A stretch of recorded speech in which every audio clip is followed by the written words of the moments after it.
everybody, and welcome again to another edition of Movie Masters. We are your hosts, Movie Master Mike. And Boston Boy. And we are back and just as mediocre as ever, and we are here to talk about Draft Day. It was a film released in 2014 on April 11th, 2014, starring all kinds of people. A lot of actual NFL guys, John Gruden, Chris Berman, Mel Kiper, the Commissioner, Roger Goodell. Obviously, he's a big draft guy. Deion Sanders, all these announcers. They actually played themselves, so they actually got some actual NFL people in the movie to talk about this. What's his name? Arian Foster. Arian Foster plays a character. He hasn't played himself. Right. So that's one of the things. He plays a running back entering the draft. Yeah, and a lot of good actors. Like Kevin Costner. People go either way with him. I think sometimes he can play a good in a good movie, and a good role, but sometimes, a lot of the times, he's just kind of bland. Overall, I don't like him. Yeah, overall, I think he's very bland. But Jennifer Garner was in it. Chadwick Boseman, Terry Crews. I love Terry Crews. He's in it. He plays Arian Foster's character's father. Yeah. Frank Langella, Dennis Leary. Dennis Leary's a big one. Yeah, David Ramsey, Wade Williams. Puff Daddy. Puffy, whatever he is. P. Diddy Daddy. Josh Pence, Ellen Burstyn, Brad Williams Henke, or Henk, I don't even know how to spell his name, or say his name. Tom Welling's in this. Lots and lots of names that Sam Elliott kind of makes a little appearance. Kevin Dunn. The ironic thing is that most of the guys I just named have also been in superhero movies. Some affiliation with the superhero movie. Yeah, like Tom Welling played Clark Kent and Superman in Smallville for 10 years. Kevin Dunn, he's not really a superhero movie, but he was the father in the Transformers trilogy. Which is kind of a superhero movie. Yeah. Sam Elliott plays General Ross in Ang Lee's Hulk. Josh Pence, who plays Bo Callahan in this movie, he's supposed to be the number one draft pick. He's the upcoming quarterback coming into the draft. Right. He played young Ra's al Ghul in The Dark Knight Rises. Like the flashback when they saw Ra's al Ghul. Yeah, he plays him as a young man. Very cool. Who else is in this movie? He's got that handsome but mischievous and kind of backstabbing kind of look to where. Yeah, definitely. In this movie, I think his face, he was a good pick. As well as playing Ra's al Ghul, that's pretty cool too. Yeah, and then Dennis Leary was in The Amazing Spider-Man and a little bit in The Amazing Spider-Man 2. Frank Langella was in Superman Returns, played Perry White. Yeah. Terry Crews, I don't think he's been in a superhero movie, but he's in everything. Chadwick Boseman, he's not been in a superhero movie, but he was just cast as the Black Panther in an upcoming superhero movie. Right. So, and Kevin Costner obviously played Pa Kent in Man of Steel. I don't know his name, but the black guy that there was two people guys in the war room. Yeah. He plays. He's in Arrow. He's the guy. Okay. Plays, I just thought of that right now. That's how I know him. Yeah, he's in Arrow. His name is David Ramsey. He's in Arrow, of course, and then Jennifer Garner. She's in Elektra and Daredevil. So it's chock full of people that have been in superhero movies, which is why we chose this movie to transition into from sports to movies, and we'll get more into comic books and stuff like that. So it's a perfect transition movie. But so to get into the movie, how did you like it, just overall? I think it progressed. Really, most aspects of it got better throughout the movie. I think when it started off, I had really low expectations for the rest of it because the acting, and really throughout, a lot of the acting was really, really laughable. Especially this one fat guy. I don't know who he is. It kept popping up. It's like, oh my god, why is this guy even cast in this movie? He's just so. One of the other guys in the war room. No, I think he was in the war room. Yeah, and he just kept popping up. I think it was that guy. Yeah, Wade Williams. Wade Williams. Yeah. I mean, I like the idea. I think I had it was the same idea I had in my mind about how it works and operates. Although his role, the main character, Kevin Costner played Sonny Weaver Jr. He's the general manager of the Cleveland Browns. Oh, is that who he is? The GM. Okay, I wasn't sure what his role was the whole time. Okay, so he's the GM. That's cool. All right. Yeah, I don't think I caught that the first time I watched it, because this is the second time I've viewed it. I was just like, is this guy just like the draft guy? That's what I said. Like, did they create a title for him for this movie? You know, but okay, GM. Yeah, I guess him being the GM, it makes more sense that he actually makes the decision that like the coach wouldn't. Right. You know, yeah, so. He has that role and has the authority to fire the coach. At one point, he mentions that. Yeah. And that's another thing. I was like, okay, this guy has the authority to do that, but all right, well, that makes a lot more sense. But obviously, they romanticize it, and then there's a little actual romance, you know what I mean? And of course, they try to make a story into it, and all of the exchanges, they're all like badasses, but in reality, they're just regular dudes, you know what I mean? I'm sure these are smart people that are actually, making these decisions, but overall, I would give it a 6, somewhere between a 5.5 and a 6 on a 10 scale. Right. All right. Again, the end, it kind of redeemed it. I think it was a lot lower earlier on. And again, the acting got better. Kevin Costner himself got better earlier on. I was like, oh man, he's just another bad role, But this movie, a lot of movies are shot like the end of the movie is actually shot first because based on location. But it seems to me like they actually shot this one linear, like it was. You think? I feel like the acting progressed. Maybe there was just I got used to them, and that's how my mind worked. But right. I feel like that was how they shot it because I don't think they really had to move locations and things like that. Maybe they did, but chances are it was shot linear, and they got more used to the role, more comfortable, and that's how I felt. Okay. Overall, I actually really enjoyed this movie. We started watching it yesterday, and we kind of halfway through. We finished it just now, and I was like, man, I want to finish the movie. Like I don't know, I really like it. I like how like there's no like special effects. It's not fantasy and stuff. I mean, it is fantasy. There's created characters, right? But they're playing like real life things, and yeah, I don't know, because it gave me like a behind the scenes kind of look at how the NFL draft really works. All these things. And I also got the feeling that none of the franchises wanted to look bad. So we want the Browns. He plays the GM of the Browns, and you're rooting for him to do well and not screw up. And at the end he's going to pull something off. The whole time, but. I kind of like the way that they worked it out. I was kind of thinking, how are they going to do this where he's going to come out on top? And I like the way they did it. Yeah. But you also got the feeling that, because the whole time he's on the clock, he's on the phone with the Seahawks, he's on the phone with, the Texans, and all of these teams, these franchises, the NFL was heavily involved with this movie. I don't know if you knew that. Well, obviously the commissioner's in the movie. Yep. But you feel like the Texans don't want to seem like they got the shaft and like are the idiots, in the draft room, so... Everyone kind of works out, and that's how a draft usually works. Everyone thinks they got their choice, Some people end up lower on the rank and don't get as good picks, obviously, but no one wanted to seem like the schmuck that got taken advantage of, although the Seattle Seahawks kind of seem like that in the movie. Yeah, but this movie was released a few months after the Seattle Seahawks just won the Super Bowl, so I think that might be, I was thinking exactly it's completely fantasized that the Seahawks started with the number 1 draft pick, which means they were the worst team in the league the season before. Exactly. And obviously that's completely wrong because they were the best team. They just won the Super Bowl. So I think that's why they chose some of those teams. It's like, let's take the best team, make them the worst in this movie. Yeah. And the Browns, they weren't the worst team that season. They're definitely better this past season than they were for several years. For the 2013 season. Yeah. But they were the 7th pick, and I think that's about where they were anyway. Or I don't remember what they were in the draft 2014. I forget. But Arizona was number 4 in this, and they were like number. They were high the year before that. They had a lot of wins, so they were. Yeah. No, I remember last summer, like what's his name, Johnny Football. Like Arizona had a chance to get him up. So maybe they traded though, because they had a lot of wins. So I don't remember, but. So from that aspect, I think they didn't want to make any team like franchise look really bad and stuff. Right. So I think that's why they chose the Seahawks to be the worst team in the league, because obviously they weren't. People knew that. Yeah. And most people I would say that watch this probably like football. Yeah, exactly. So, but I really liked the movie. I would probably give it a 6.5.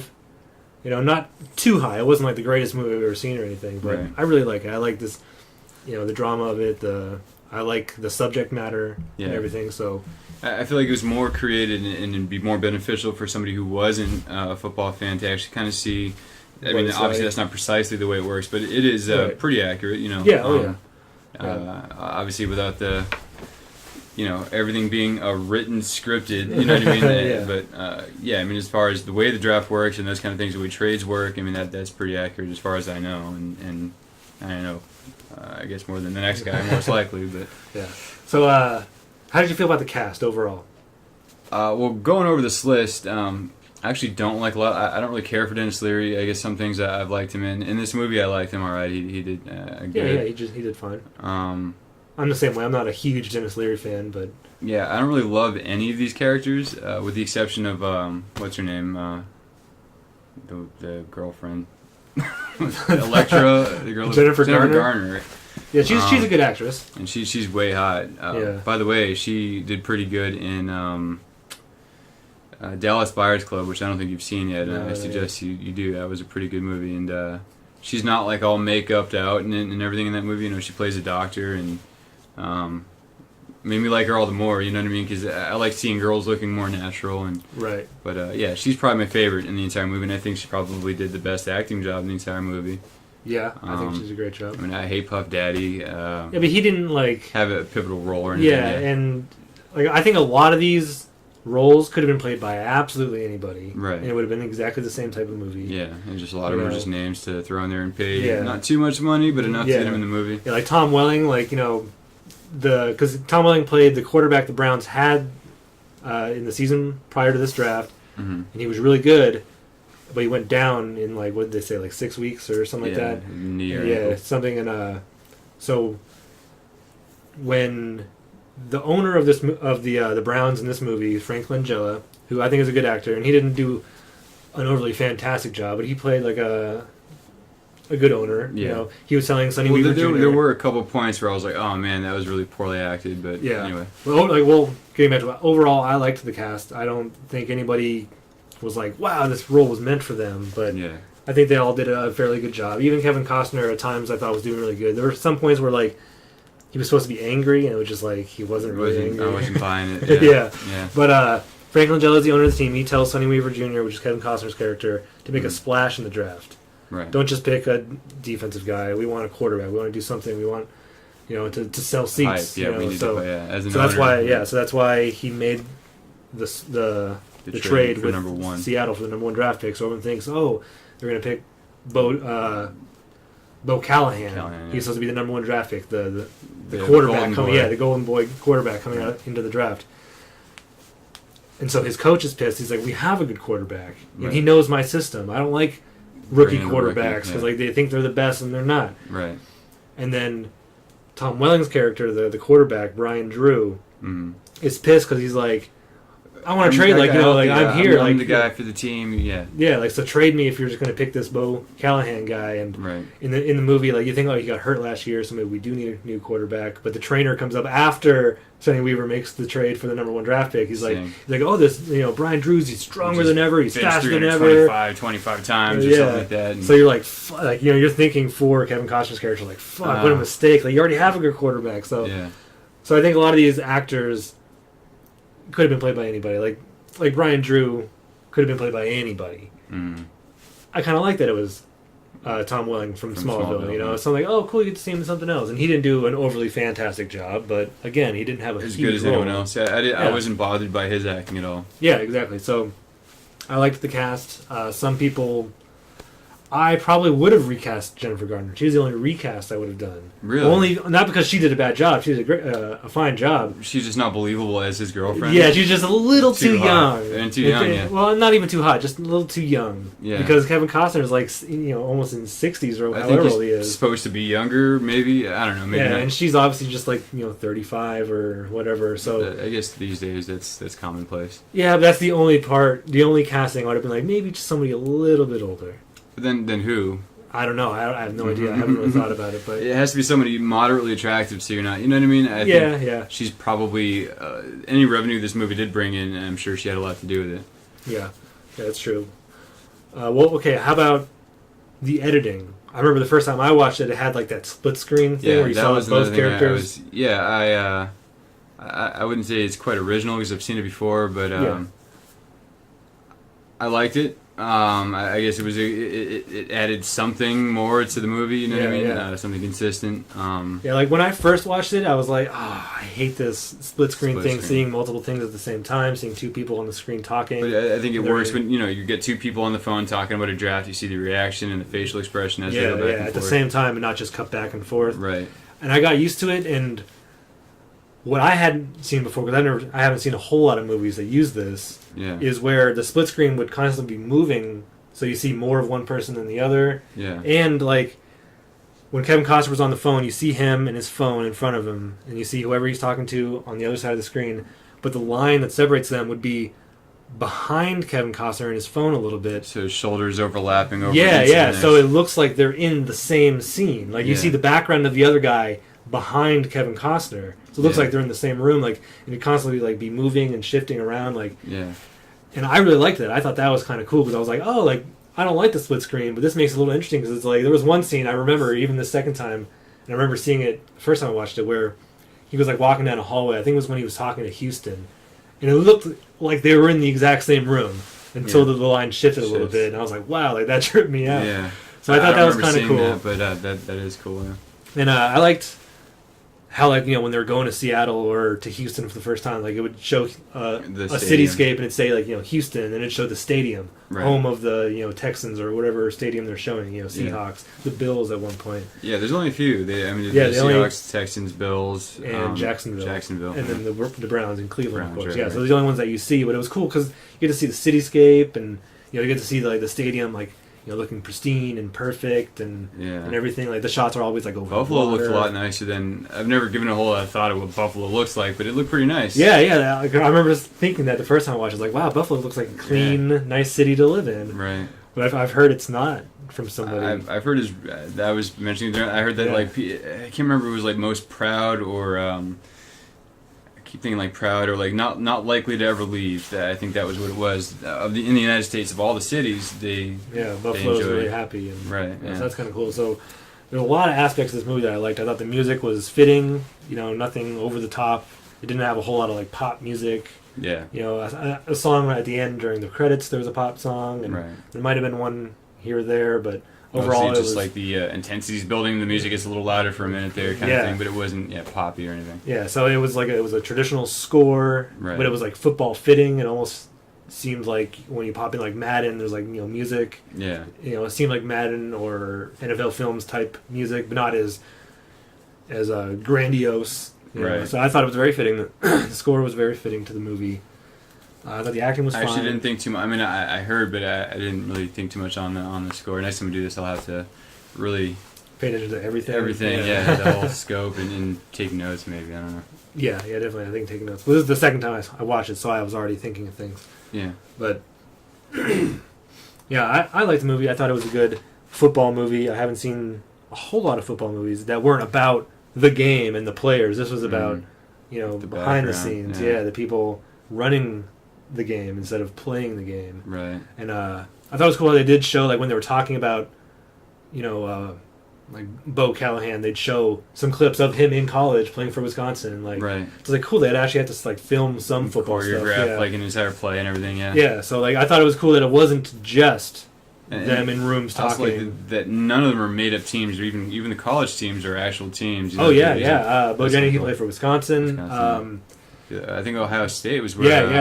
Ohio State is where the Chadwick Boseman's character Vontae Mack. Yeah. And Vontae Mack, he was supposed to be the number 7 draft pick, which was what the Cleveland Browns had. They had the 7th pick, right? And Vontae Mack was probably going to be their pick. The coach wanted a running back, but they were probably going to go with Vontae. And so the 3 players that they really follow are Vontae Mack, played by Chadwick Boseman, and he's a running back. He was a defensive tackle or whatever. Yeah. And so you got a lot of sacks and stuff in college. And he played for Ohio State in the movie.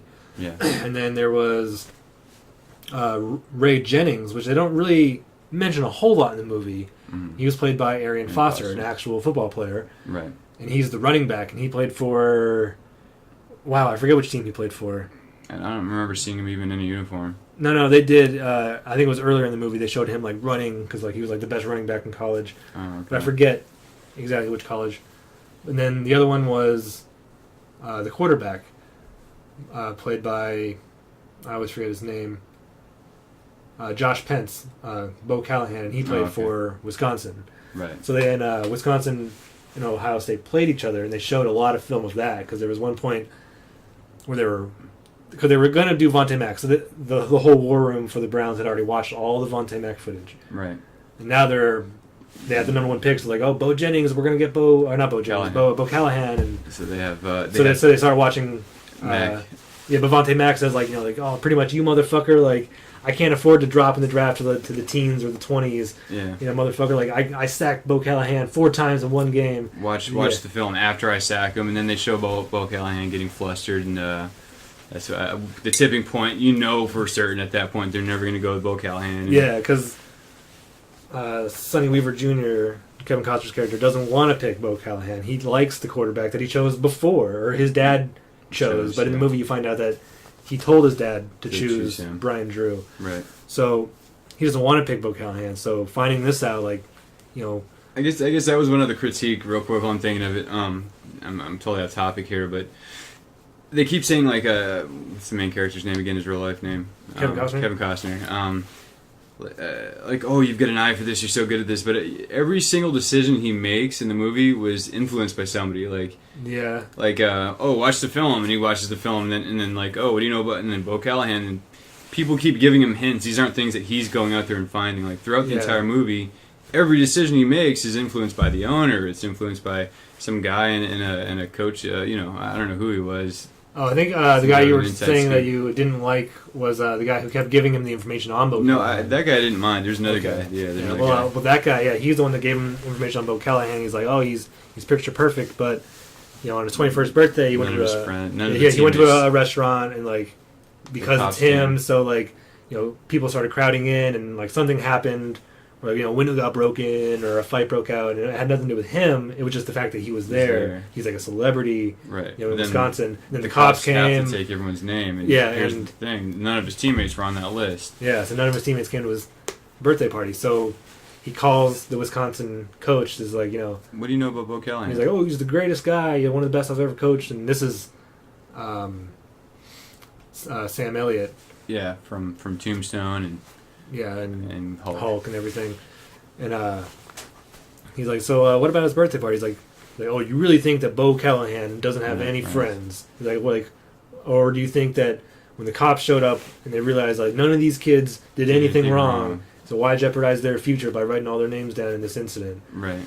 And so he even calls Bo Callahan and says like, why were any of your friends? He's like, oh, we're any of your friends? He's like, I don't remember anything. I was so drunk. That was my 21st birthday. Yeah, or whatever. Yeah, so well, that's the indication or implication rather. But you're right. He is getting these little hints on not to choose Callahan because of that reason. Then another reason that I think he said that Washington, when they send their playbook to like their top 5 picks that they might be getting in the draft, depending on who picks who. They put $100 bill in the back. Yeah, to see like, and then they ask him like, "Oh, did you read our playbook?" Yeah. What about the $100 bill? Oh no, I didn't read the whole thing. Yeah. Or yeah, I read the whole thing. That $100 bill in the back was awesome. Yeah.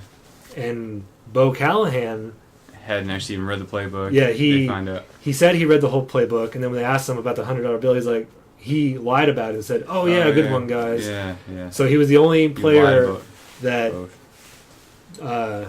didn't mention the $100 bill and was confronted about it, lied about it. Because in the movie they say that if they didn't mention the $100 bill and Washington mentions it to them, they're like, oh, all right, I didn't read the whole thing, guys. Yeah. Like they admit to not reading the whole thing and not finding the $100 bill. Yeah, but he lied both times. Yeah. So, and then there had been one other person in the entire history who actually sent the $100 bill back, and that was their current quarterback Brian Drew. Yeah. Brian Drew. So it just mounts that don't pick Bo. Give it back to me when we win a Super Bowl or something like that. Yeah, it's like it just adds to the whole don't pick Bo Callahan, stick with Brian Drew. Like, and at one point Bo Callahan or Brian Drew like trashes his office, says like trade me, all this stuff, and I really liked the movie. I thought it was a fun, interesting movie about the behind the scenes football. I think for what it was, they did pretty well. And a few times during the movie, I was thinking like, okay, for what they're working with, we're working with the draft, and for a non-football player, this is like the most lame, boring thing ever. So to build a story that you can actually get through, altogether, I think they did well.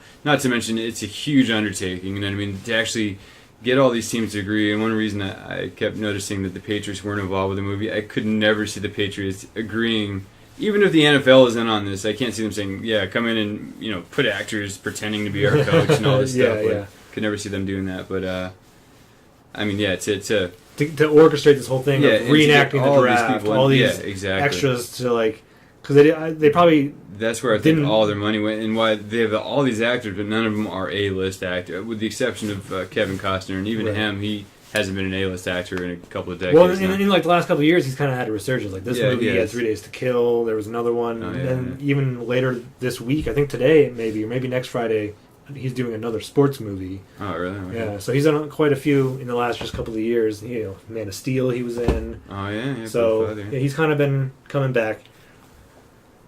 But yeah, most of these actors aren't really A-list actors. Yeah. I mean, a lot of them throughout the movie. Oh, that guy, another guy from this and this. But none of them were like the main actor in any of those movies. They're just an actor. Exactly. So yeah, I think them orchestrating reenacting the draft, getting Roger Goodell, all these like analysis guys, and getting all the fans, extras to dress up in their uniform, their fan gear, and then the money to get the gear and you get all the stuff, and yeah. So it was quite an undertaking to reenact all that stuff and work with the NFL and all that stuff. So I really liked it. Yeah. When all said and done, I'd say probably a 6, and that's I still feel like that's even kind of pushing it. I don't know that I would tell people not to watch it. Would you ever watch it again? Probably, if it was on TV, maybe. Yeah. I might. Yeah. Well, this is my second time watching it. I enjoyed it again watching it. Yeah. So I would definitely watch it again. All right. Yeah, so 6.5, maybe even a little bit higher. I mean, there are worse movies, but I can't go higher than the 6. Yeah, well, 6.5. So that's good enough for me. Okay. All right. Well, anyway, that was our review rant on Draft Day, starring Kevin Costner and lots of other people who are in superhero movies or related genre type movies. Yeah. So we're going to continue moving forward with this movie thing and move into like comic books, superhero movies, things like that. When Game of Thrones comes back on TV, then we do reviews on that, weekly reviews on that. So lots to look forward to moving forward on our channel. So as always, I'm your host, Movie Master Mike. And Boston Boy. Reminding you to speak your geek. Balance your geek. With Geequilibrium.